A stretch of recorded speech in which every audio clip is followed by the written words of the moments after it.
Appreciate everyone for hopping on today. Should be an exciting conversation about hosting conference and national championships. I know a lot of you were promised Chris Cameron is the moderator, but Chris is dealing with some sick kids at home, so I'm going to take over for this morning. For those who don't know me, I'm Connor Hood, the president-elect of our Canadian cabinet for college sports communicators. Prior to that, I was the Canada West rep on our cabinet, so I've been part of this group since we started in 2020-ish. This is our first digital webinar of 2025. So I know our entire cabinet's excited to welcome everyone here and share some of our knowledge and expertise in an area that really kind of impacts all of us in hosting championships. Before we get going, I do want to let everyone know that this webinar will be available for on-demand viewing on the College Sports Communicators website and YouTube channels. You can visit collegesportscommunicators.com for more information about this and other professional development sessions. CSC does a great job with some of their professional development sessions, so I do recommend checking some of those out. They usually have 2 or 3 a month that are really quite good.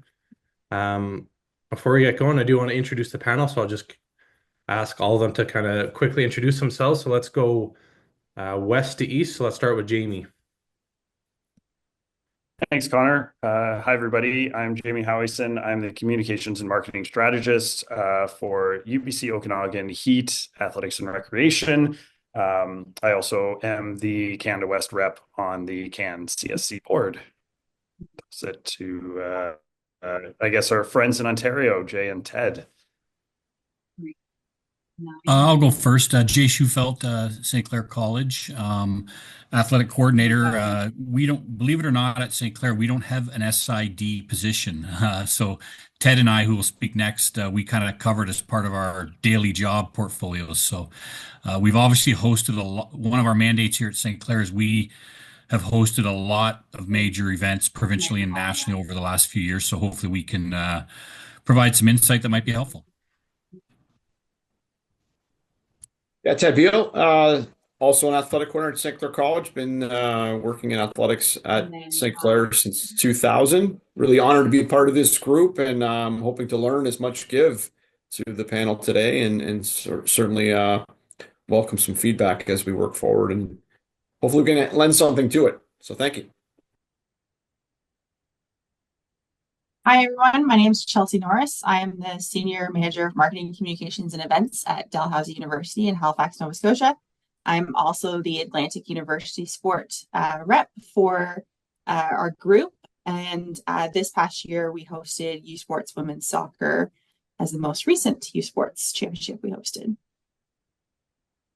Awesome. Thanks, everyone. I'm also at the University of Alberta, and we're thankful to have some pretty talented programs and a lot of hosting of championships over the last 9-10 years since I've been here. So hopefully I can add a little bit of context to this conversation too. I do want this to be as kind of loose and informal as possible. So if people do have questions, feel free to throw your hand up, throw stuff in the chat. We want to keep this as conversational as possible. I do have some topics to kind of get that conversation going, but feel free to throw your hand up or anything in the chat if you do want to join in. We'll start with a question that I have, and let's start with Ted at St. Clair College. You guys talked a lot about hosting big championships. You guys do that quite a bit. How do you prepare your staff for a big event, the lead up to it, all the work that kind of goes in the months of planning before a championship, and then obviously the week of? Yeah, we'll chime in real quick. Obviously, it starts right from the get-go in terms of idea generation and certainly bid packages and things of that nature. And so depending on the lead time for that event, whether it be a year and a half or just a few months, it's something we take very seriously. And so steering committee meetings become monthly to start. And as we approach, as part of our net in terms of recruitment and certainly solidifying positions and roles for everyone as part of the host committee, we'll try and have more regular meetings. We'll go from a month to every 2 weeks. And then as we get close to an event, it's every week, not to mention some side meetings that certainly get in place. So I think clear in, role designation, the recruitment of the appropriate folks in those different roles is a massive part of the puzzle, I think. Our most recent championship for me personally was our national cross country event in November, and was very fortunate to get some very qualified people and some very energetic people in different areas. And when the event comes off and it's a great student athlete experience and the championship is well received, I can easily point to the people that made that success possible.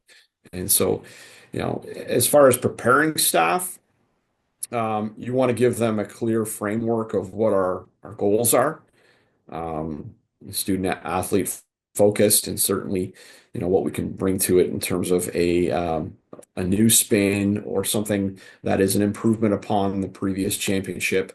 These are key components to our planning period. And then if we have that clear defined goal early in our steering committee meetings, and it's usually very achievable in my eyes, at least, of getting there.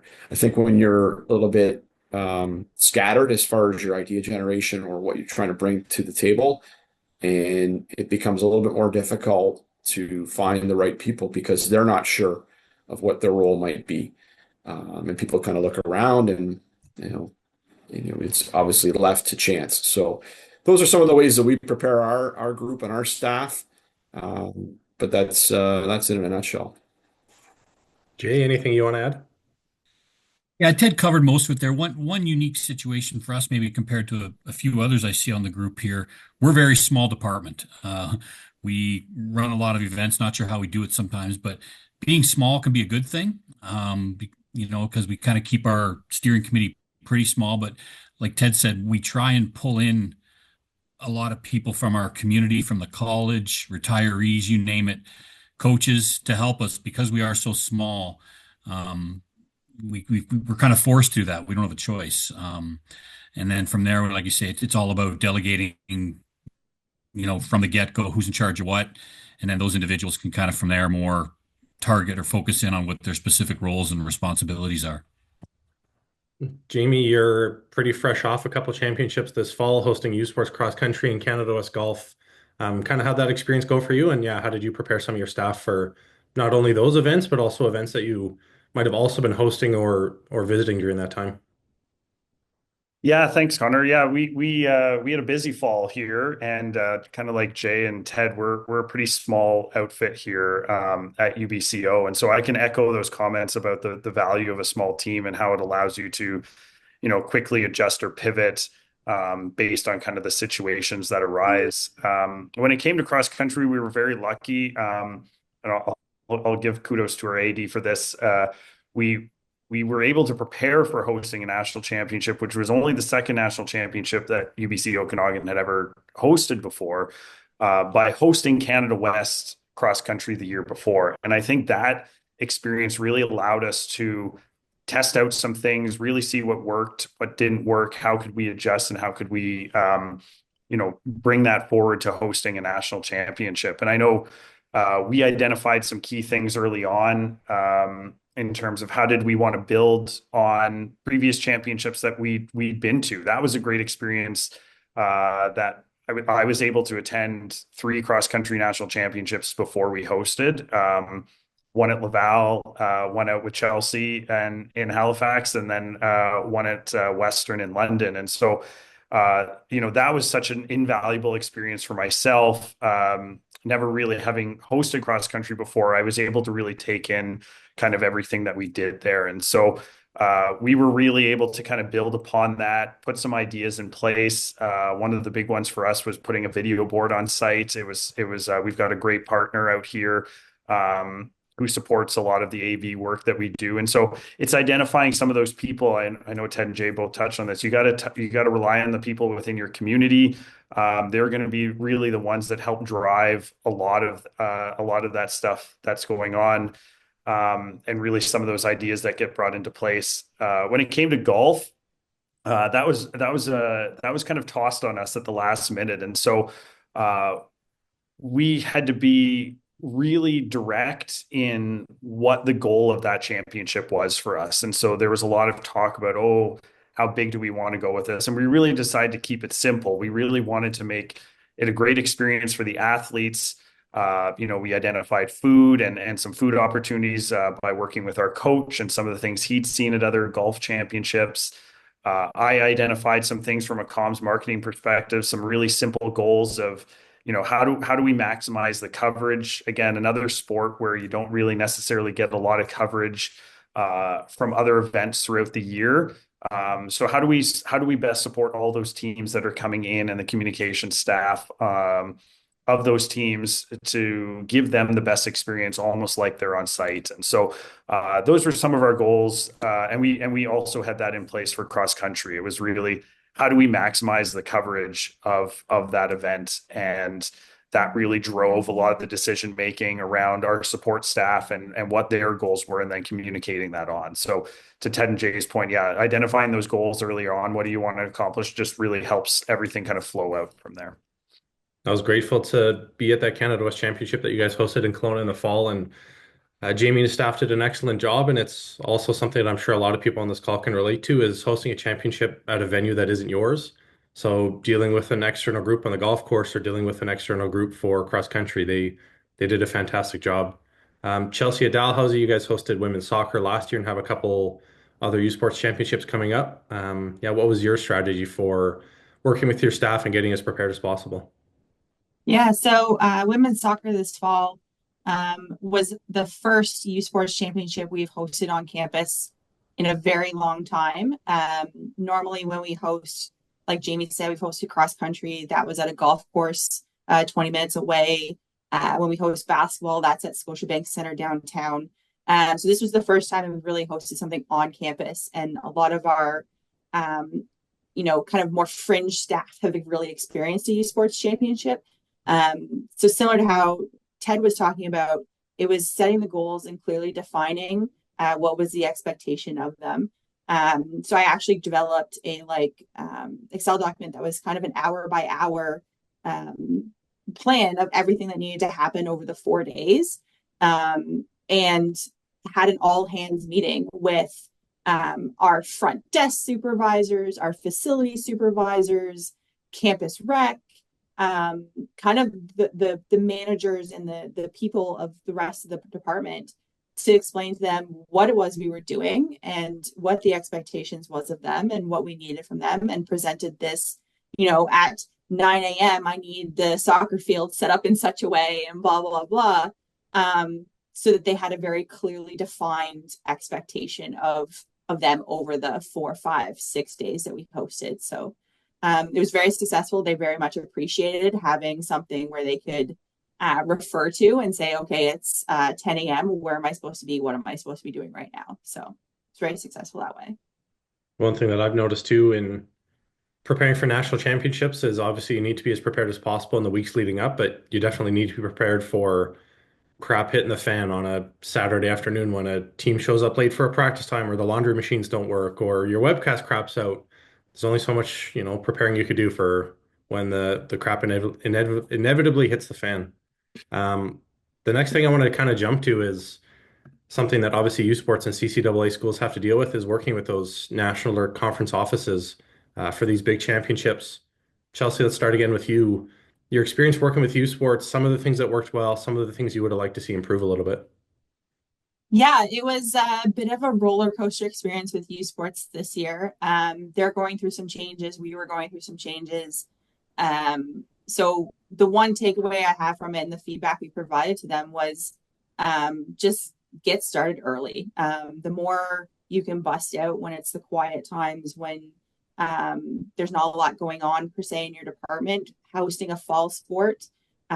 We really try to do a lot of that work and do a lot of the conversations with U Sports in the summer to try and equip us before we got busy with the fall season, and especially into October when everyone's going full tilt.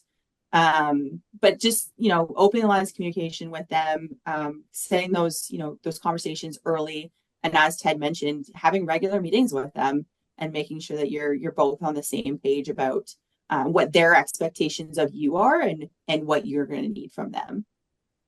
I'll go to Jamie next, but yeah, just a reminder to everyone, if you do have questions, feel free to throw your hand up, throw anything in the chat, we can get to you.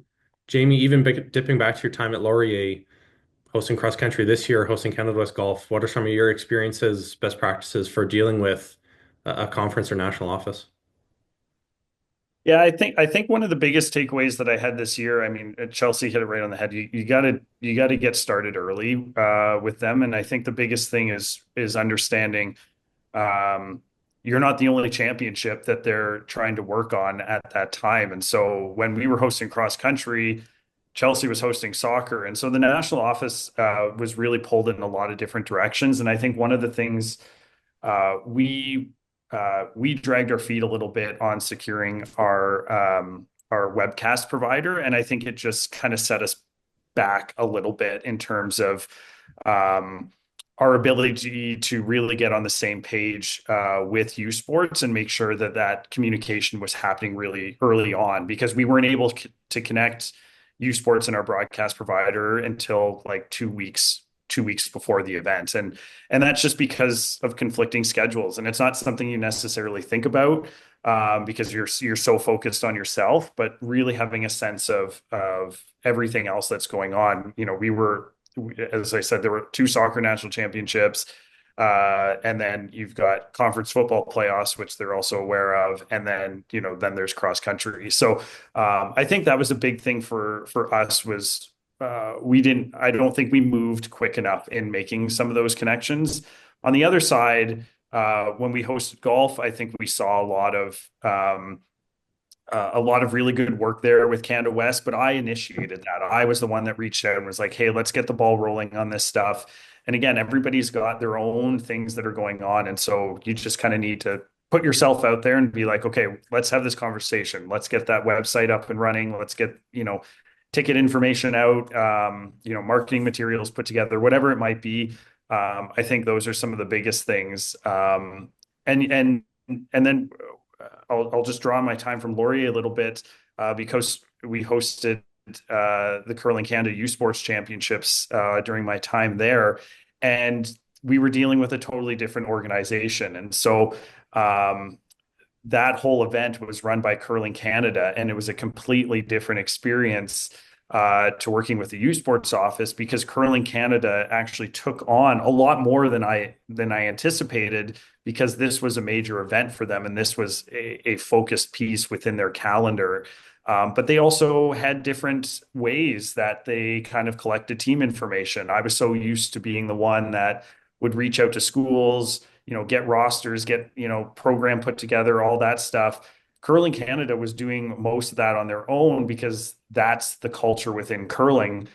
They're working directly with the coaches and pulling that information. And so all of that to be said, it's those early touch points to really fully understand what you're going to need to do, what the conference office or national office is going to take on, really just help guide your process as you're going through the planning leading up to the event.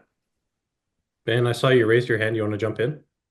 Yeah, I found some of the comments there from Jamie interesting, and we had, a similar experience with U Sports this year at York, because we hosted the first field hockey national championship under this new partnership sport model that U Sports has rolled out, and we didn't have the luxury of 18 months of being able to plan for hosting this event. We had, boy, I don't know, maybe a month or less to try and pull everything together.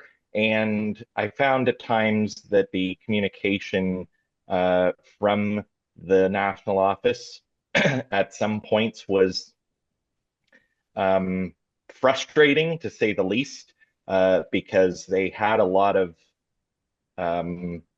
expectations of us, and we have a much bigger department, so it wasn't all landing on me. But in terms of the marketing and communication side of it, all of it was, because I'm alone in our office this year. I had three people, including myself, last year. So we've gone through some real budget challenges and kind of minimizing a lot of different positions within our department, but sport info is one. And so I just found that with the lack of time that we had once we found out we were hosting, plus the fact that U Sports had a lot of expectations of us, but weren't as prepared to kind of assist with a lot of those things because of the new partnership model that they're now running with. Made it challenging at times to help or to get everything done that we needed to get done. But like you were talking about, Jamie, with regard to Curling Canada, Field Hockey Canada, this was really important to them as well because this was their first time being directly involved with a U Sports Championship. So they sent somebody from their communications office to help me out with a lot of the communications stuff, particularly translation. He wrote the daily recaps for the championship, and I just focused on our games. I was there for the entirety of the event, but he did a lot of the legwork there, so that was really nice to have. While the communication with the U Sports office was kind of left a lot to be desired, Field Hockey Canada was great, and so if that's a sign of things to come with regard to some of these not invitational, but partnership sports that they've started to roll out here this year. You guys will be very happy with some of these NSOs if they run things the same way that Field Hockey did. So overall, a positive experience, but the U Sports side of it was a little bit challenging at times. For sure, yeah. Echoing your kind of points too, that with wrestling and now field hockey moving to that NSO model, is going to be a few other stakeholders that will all have to deal with at that U Sports level. Switching over to the CCAA guys, Jay, looks like there's actually quite a few CCAA people on this call, which is great to see. What's your experience been like dealing with the national office or even the OCAA? Yeah, I'll start off and then Ted can jump in. OCAA wise has been, I would say, better than CCAA. Now, the CCAA is obviously we're also going through some staffing changes and some new people, so that was part of it. The biggest thing in comparing OCAA to CCAA is OCAA seems to have a bit more on-site support. I would say over the years we've done a lot, not all the time, where CCAA we've done both where there's been nobody on site to help. And again, like others have said, because of timing, multiple championships going on, their office is very small. One thing, obviously, I would recommend in any situation is if you can have that on-site support, either from the NSO or the central, the OCAA or CCAA, whatever, U Sport, that makes a huge difference.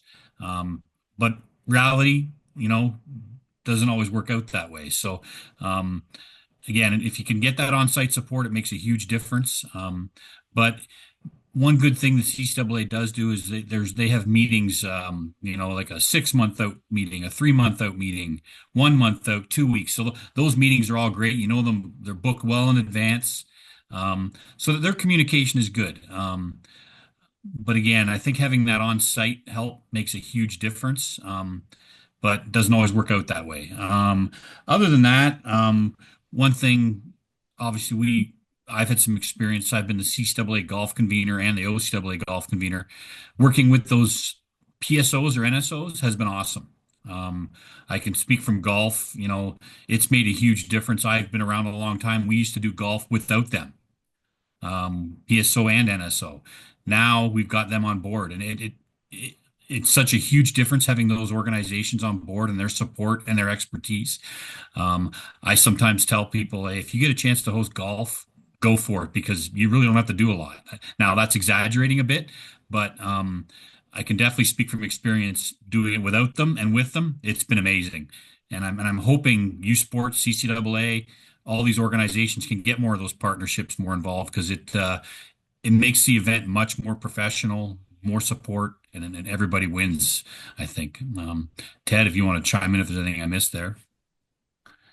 No, you didn't miss anything, Jay, and certainly I echo some of your comments. I mean, my experience working with the CCAA office has been tremendous. I'm utterly impressed on an annual basis that we're able to pull off what we're able to pull off. And as to your point, Jamie, about the fact that you're not the only game in town. Yeah, there's two soccer national championships, same time as there are national cross country championship. And did I feel guilty of trying to reach out to them for more assistance? As we in the days leading up to the event. Not overly guilty, but I still was wary of that. And so I tried to front load a lot of that reconnaissance or uh, experiential knowledge that I needed to gain. I needed to make sure I was at the provincial championship that Seneca College hosted, who's hosted the national championships on a number of occasions and set the standard in a lot of ways for our province and in the college ranks for provincials and nationals. And I was very impressed, with what they were able to pull off. And so you take the best practices from that, you lean on those folks at a provincial level. Certainly we have a strong, provincial office too that, is there and ready to help us out if need be. But it, I would say you need to do your homework in advance. You can't wait for the big bailout at the end from a national office if you're running a national championship or at the provincial level either. So you need to be ahead of things, and if you do that, and there are some items that do come up later, you've built a good relationship with those head offices. It's important that you do ask those questions and see if what kind of assistance you can get. Like I said, I was just overwhelmed with the amount of support even in the evening hours of, we've got an executive director who's interim at the CCAA level, and he's doing double duty with his old position. And he's still able to kind of work with me. And I'm like, I can't believe you're returning my email at 11 o'clock. And he's, no, I feel guilty. I can't do more for you. And I mean, quality individuals like that make it so much easier to get through a very challenging time period in terms of hosting. And so those were huge efforts. I applaud them on a daily basis for what we're able to pull off. And so that all being said, I think if you're understanding, knowing full well that there's a lot going on everyone's plate, and you make as many early requests as possible, and you make sure you hit your ramp up meetings, then things work out just fine, and can have no regrets after because you put everything into it you could. Yeah, even reflecting on some of those comments and experiences that we've had at the U of A, yeah, don't be afraid to drive the bus a little bit when it comes to starting those relationships, getting those conversations going, making sure that both your office and the national conference office are kind of on the same page. So definitely something that's worked well for us too is making sure you kind of drive the bus and start those conversations and don't wait for someone to come to you. Hosting these championships is obviously a very rewarding experience for us as staff of the athletic departments that we work for, but also a very rewarding experience for the student athletes. Let's start with Ted again. Getting coverage of these events, really emphasizing the student athlete experience. What's worked well for you guys?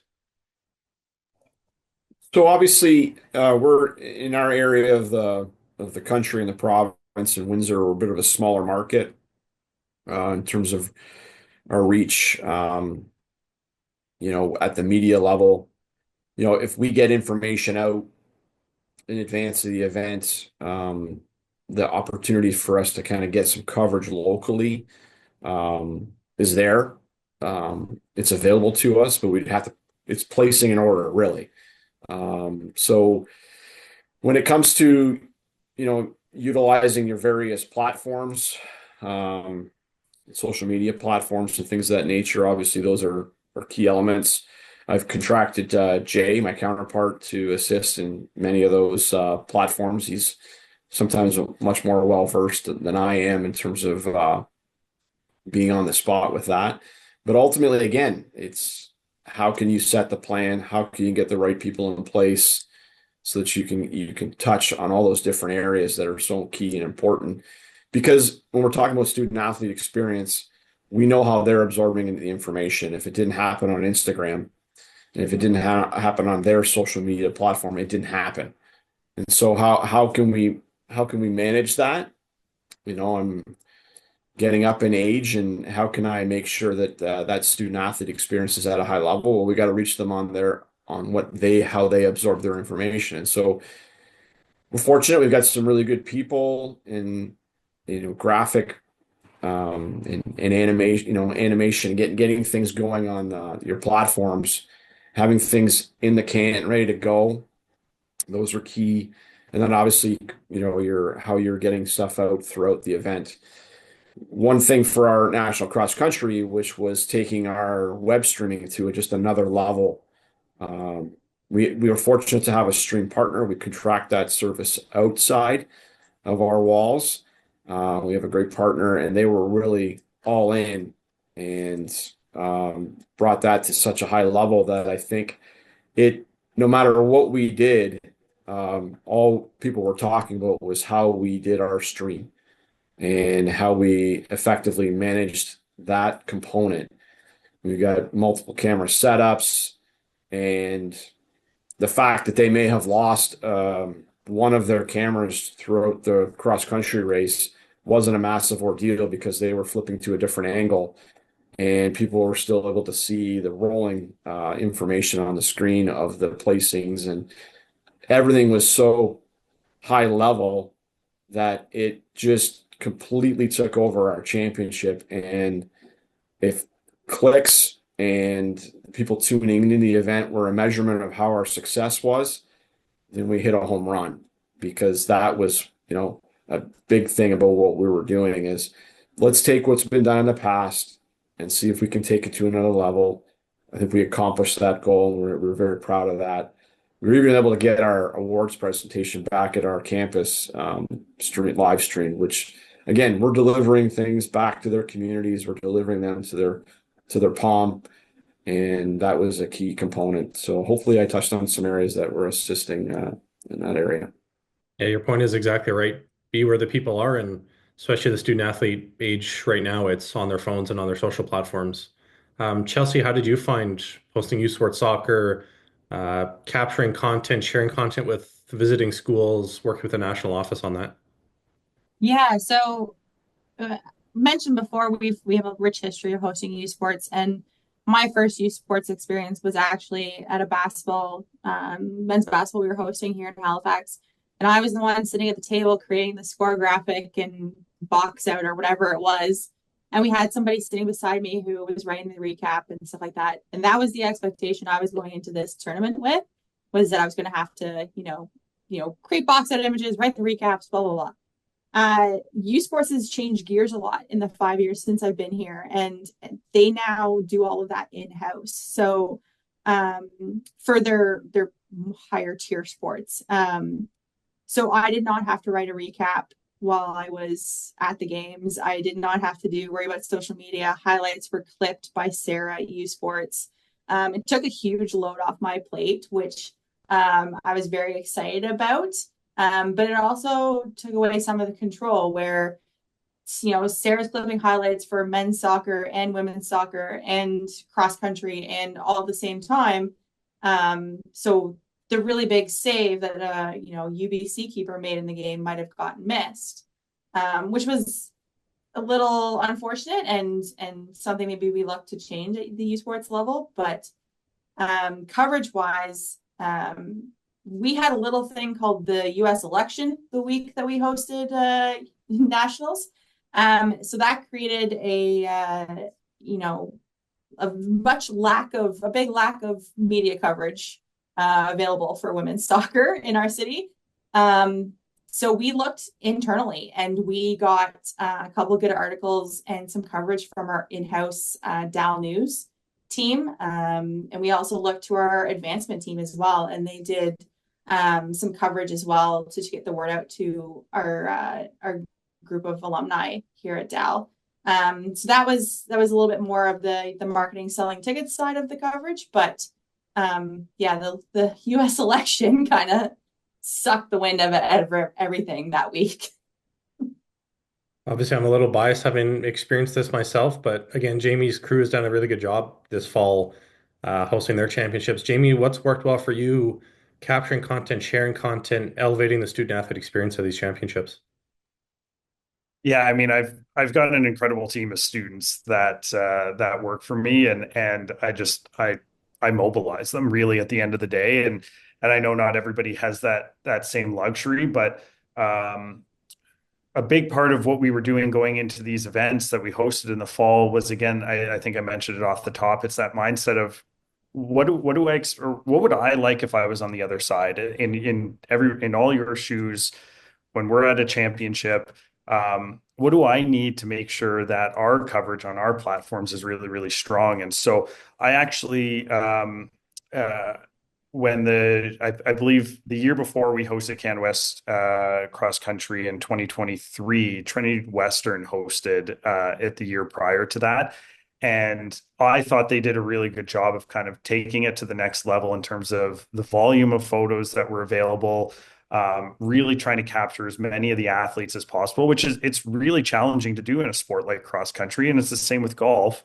Um, so but you set those goals for your staff. You tell them, hey, we want to try to capture as many photos as we possibly can, because I've been on the other side where you go to a national championship, and unless you send a note to, say, Connor in Alberta, and it's like, hey, I need you to get a photo of this one person that's there, because that's all you've got. You end up with nothing, and you have no visual story to tell. And so that was our goal off the top, was how can we maximize the coverage for the 31 schools that are here at U Sports Cross Country Nationals, and help support a sport that it's also, we all know, in some of our kind of, I'll call them second tier sports, they're not getting that coverage necessarily at a regular season meet, or something along those lines. So you're just your volume of content available to you for whatever your needs are, social media, year-end athletic banquet stuff,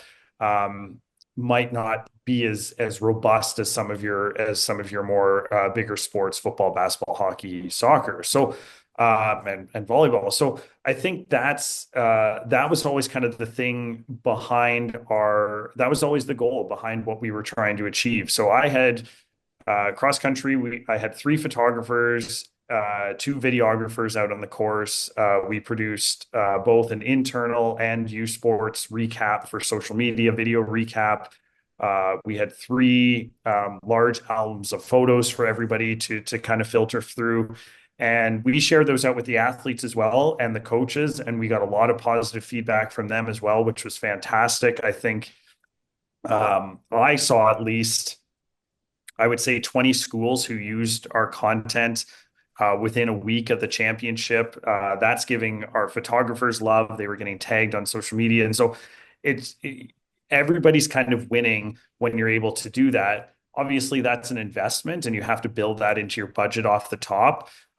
Again, because I've been able to hire kind of talented student staff, that allows me to keep the cost down a little bit more, versus if I was bringing in somebody external from the community who's maybe charging me a few $100s, just to shoot, you know, as many as they can, and it's one person. And so that was a big thing for us from a social media perspective.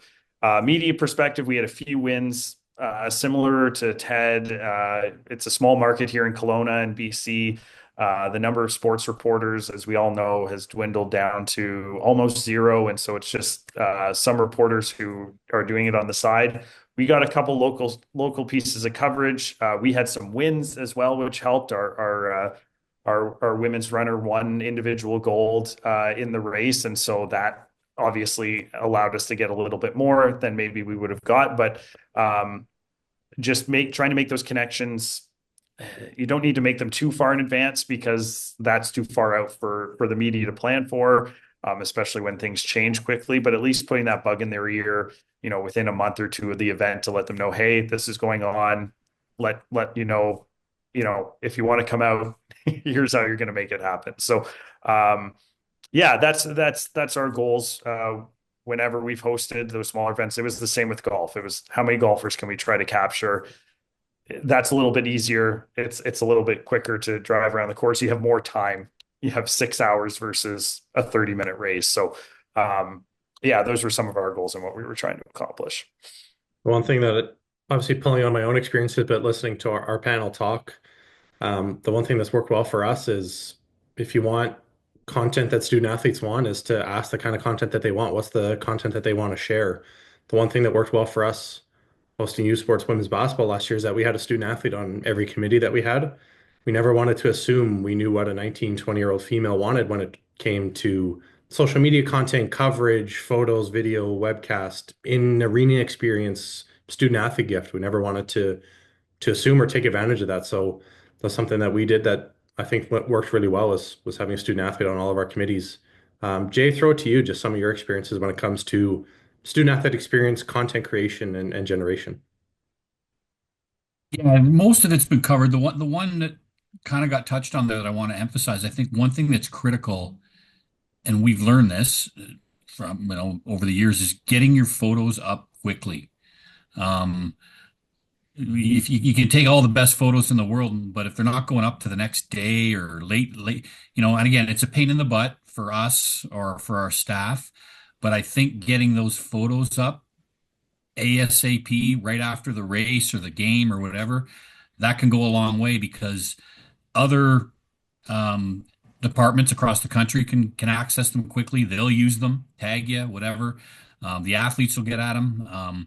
So that's one point I think that is critical is, you got to get those up quick and then people, then they get used. If it's, everybody's about instant access now and getting instant information. So if you wait till the next morning or 2 hours after a game, it doesn't really help you. So that's one thing.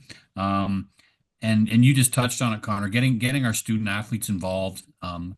And one thing we've done, I think, a good job here at St. Clair is we have a sport and recreation management program, and I think a lot of us do have programs like that. Is getting those students involved for some free labor, volunteers, whatever, but also getting their input. Like you said, Connor, of what they like and what works. Ted touched on it. We're getting old. What I think might work, or some of us might think works, doesn't work anymore. It's getting that input from those that are taking part in the event and the championship that want to get more access, and they'll tell you what they want, and they'll let you know pretty quick, and they'll use it if you do a good job doing it. Yeah, great points, Jay.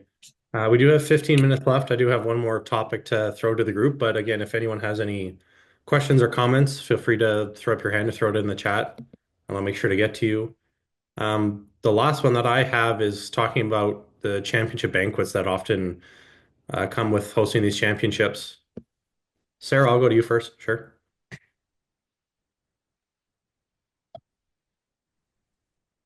Hello, sorry to rudely interrupt as you were well into that beautiful question. Hi, everyone. My name's Sarah. I work with NAIT Athletics and Recreation. We are hosting CCAA Men's Volleyball Nationals next year, which we're very excited for. And something that I'm noticing we're having some growing pains within our game day is transitioning into a more legitimate and structured ticketing system. ACAC schools are usually on the smaller side, getting maybe like 50 to 100 people coming to a game. And then within the last year, especially with our volleyball team being really good, our basketball team getting better, we've moved to a wristband system. We are putting more people at the door. And I'm facing a little bit of adversity and animosity with that, of people expecting either sport to be free or cheaper than it is. Even though in Edmonton, we're the cheapest sports ticket in town. It's $10, very affordable, very accessible. And again, I also often offer reduced tickets or free tickets to youth groups and anyone who wants to kind of, use a pay what you will type system. So with that in mind, my question to everybody is how to create buy-in for ticket sales or ticket processes that are a lot more legitimate than perhaps what my school has been used to. I'll open that up to the panel if anyone wants to jump in.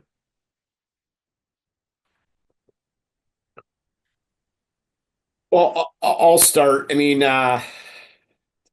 explaining or justifying a certain ticket price or trying to create the value associated with a provincial, national, or even a regular event. Let's face it, that's a losing battle. So you have to be comfortable in your own skin insofar as where do you set yourself up. I mean, at the end of the day, we do our best to deliver what we think is the best quality product from a fan perspective. Are there other ways that you can value add that experience? For sure. And, obviously probably work really hard at that. Ultimately, I think in my eyes, anyways, when you have a full venue, I don't think anyone complains about the ticket price. I firmly believe that. I think that if they are surrounded by people that are like them, wondering if their money is worth the ticket price, and they are surrounded by 1,000 people, and the event is packed, and the excitement is in the air, there's usually no complaint. We're never going to be able to satisfy everyone in my eyes, but I think if your venue is full, then you've done a good job and people find the value in it. I think when they're not surrounded by enough people, they look around and go, well, this isn't really worth it, which I think is a shame. But we do live in a society that is ever scrutinizing everything that goes into these events and the value behind it. But at the end of the day, that's just my 2 cents. And so if you're able to create that experience and fill your facility or make it an impactful memory for them, no one ever complains. So that's now in terms of being legitimate, we are legitimate because we're all here and we're all putting effort behind this right now to make sure that we can do the best possible thing for our schools and obviously our student athletes. So, is there a process that's better than another? There could be some that are less intrusive to the athletic department. You might be able to download some things to online, ticket access and the ease of their ability to process a transaction, whether that be at the door or ahead of time. These are all things that you'll constantly work on. And if you do a really good job with that, perhaps that venue will be filled. And then again, we get back to, I think you have a great situation and people are never going to complain about the ticket price. So that's my 2 cents. I'll just add in for you, Sarah, even though the championships that we hosted in the past year were not ticketed events, and obviously when you're considering men's volleyball, obviously a totally different setup.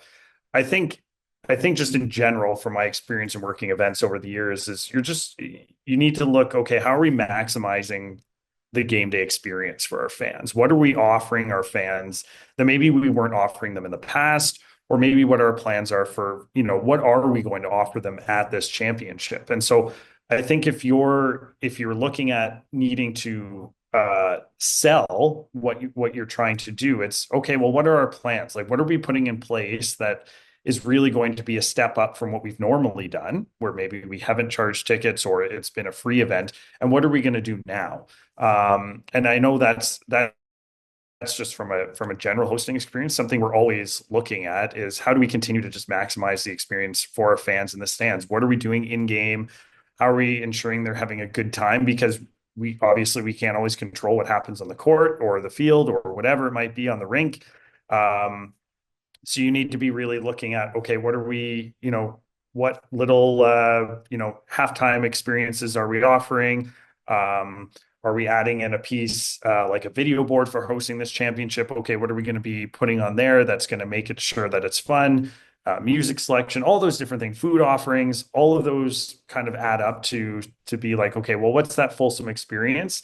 And then you're using that to justify, if you need to justify, because sometimes, we work on campuses, things, you're having to put something in place and you might need to justify it. It's those things that you're looking to say, okay, well, here's why, or things you can communicate to your fans. Here's what you can expect when you come to our games. And so I think keeping those things in mind and looking at how you're creating added value for fans when they come out to games is really important.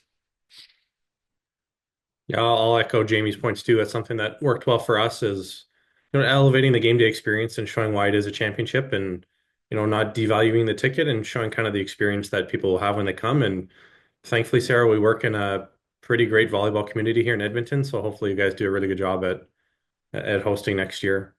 Does anyone have any other questions before we kind of move on here? Okay, we'll go quick with this one. Only 9 minutes left. I'll start with Chelsea hosting a youth sports banquet championship banquet. What's worked well for you? What has kind of not worked well? And talk a little bit about hosting that part of this championship. Yeah, the one thing that we tried to focus on this year was adding some context, especially to the award winners. We live in a very large country, and a lot of us are very busy, and you may not know why the Can West athlete is winning this award. So we try to celebrate these athletes' successes in the banquet. It wasn't just here are your 11 all Canadians and let's go eat some food. Really celebrating the fact that they've broken records, or they've scored this many goals, or they've done these awesome things in the community. The banquet is about them and celebrating them, and really trying to put that focus in our script writing, in the video content, and scheduling a show that gives the time to celebrate and to put that focus on them. I do see, Lance, your question in the chat. I'll get to that quickly. Jay, quickly throwing it to you. Hosting banquets, I'm not sure if that's a thing at the CCAA office, but how's those experiences gone for you? Yeah, we do banquets. Obviously, we just hosted men's soccer nationals a year and a bit ago. A couple things that I just jotted down a couple things that I want to mention for banquets, because you can make or break your banquet, and I've seen it go both ways. The food service and is huge. I've been to banquets where you're sitting there waiting forever and ever for your food, and believe it or not, you could have the best video, the best awards, you name it. But guess what people are going to say when they walk out of there? Oh, it took me forever to get my food, or running out of food. So again, it's not something we're personally doing, but I think it's critical that you got to have that. Like, even something simple as one thing we've done at St. Clair is instead of doing we don't do buffets anymore, really, because buffets take a long time. And if you just have one buffet table and 200 people, guess how long that takes? So what we do now is a family style. I don't know if everyone knows what that means, but they basically bring all your food to your table and in bowls, and you just chow down. So that's helped. I will, little things like that. The other thing that I wanted to touch on was guest speakers. Again, we've done a lot of banquets over the years. We try to have a guest speaker, but sometimes a guest speaker, if you haven't done your homework, might not be a good thing. Some of these banquets, I know at our case, most of them are like the night before the event starts, so people don't want to spend too much time there.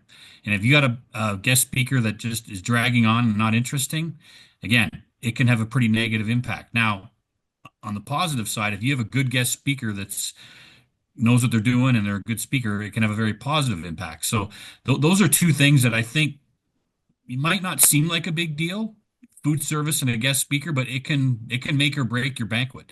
And again, over my years, I've seen it go both ways. So something definitely to pay a lot of attention to, and not just kind of assume it's going to be a simple thing. You got to focus on it and make sure you do a good job with it.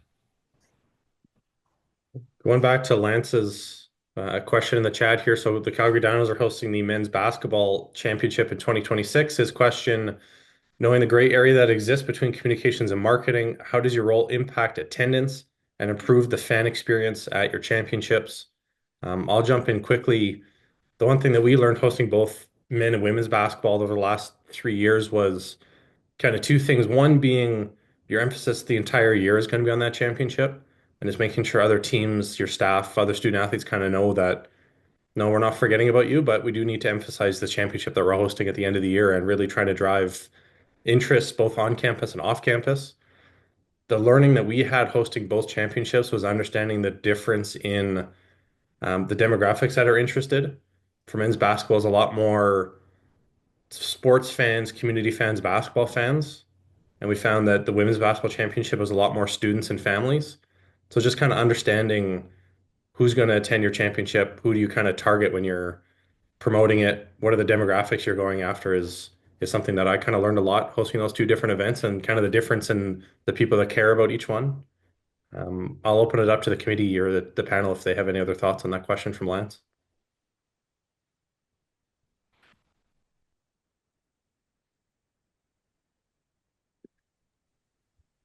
I'll just say that like I'm in a unique position, which I think is becoming more common. We were I think one of the first youth sports schools that brought all recreation and athletics under one umbrella. And so I do the marketing and communications and event management for the whole department. And so yes, there's a gray area there, but it has disappeared, and it's disappearing for a lot of institutions, especially out here. I think of Andy at UMB and Krista at State FX, and that line is disappearing very quickly. And we had a basketball game last night, and I didn't have promo staff, so I was the one doing the halftime contest. And you just have to kind of roll with it. But like Connor said, just making sure that you're communicating with your whole department and that everyone is aware that this is big for your institution. It's time consuming. But if you're hosting something like a men's basketball, you actually can make money off it if you do right. And that, now in the world we live in, that could help fund some other programs or relieve the financial stress that some of our other programs are going through. And basketball is easy because everybody wants basketball tickets, so they're the easy ones to sell. But a women's soccer in November outdoors, that's a hard sell, and it takes a lot more work, a lot more communications, and a lot more buy-in from your community to sell those tickets. So one other thing we found too, Lance, was making sure that the other student athletes that we have are engaged in the championship. Their seasons might be over, they might be competing still, but trying to get as many student athletes to attend the championship as possible. They bring energy, they bring atmosphere, they bring their friends, they buy beer. So trying to have as many of your other teams attend that championship is huge too. Ted, did you have anything to add? Yeah, I think you guys covered it very well, and that cross promotion piece is important. I think that depending on the gender of your championship, there's some good things to learn from that. I think you got to go all in on a women's championship with your team. Where does your team fit in there? You've got to really work that angle as best as you can. The place may not be as filled for the other matchups. We hosted women's basketball nationals years ago, about 8 or 9 years ago, and we found that our team did very well when it came to drawing some fans, especially early in the championship when we were in the hunt. And then the place emptied because you have teams from all over the nation, and certainly that became a little bit tougher of a draw. But it needs to work towards the climax. This can't be a short ramp up to the nationals. It needs to be a top of mind situation all year, working towards it 4, 5, 6 months if you can. Countdown clocks, whatever you can do on your platforms to remind people on a consistent basis that it's coming and this is huge. So hopefully that helps answer some of that question for you, Lance, and certainly wish you luck with your future event there. All right, it looks like we are at the full hour. I'll give anyone else on the call a last chance to throw in a question or a comment. Really appreciate Jamie, Jay, Ted, and Chelsea for being the panel and providing your expertise this morning or this afternoon, depending on where you are. And thanks, Chris Cameron, for getting this one set up before dealing with some family issues. If there's no other questions, we'll wish everyone a good day and appreciate you joining. Thanks, everyone.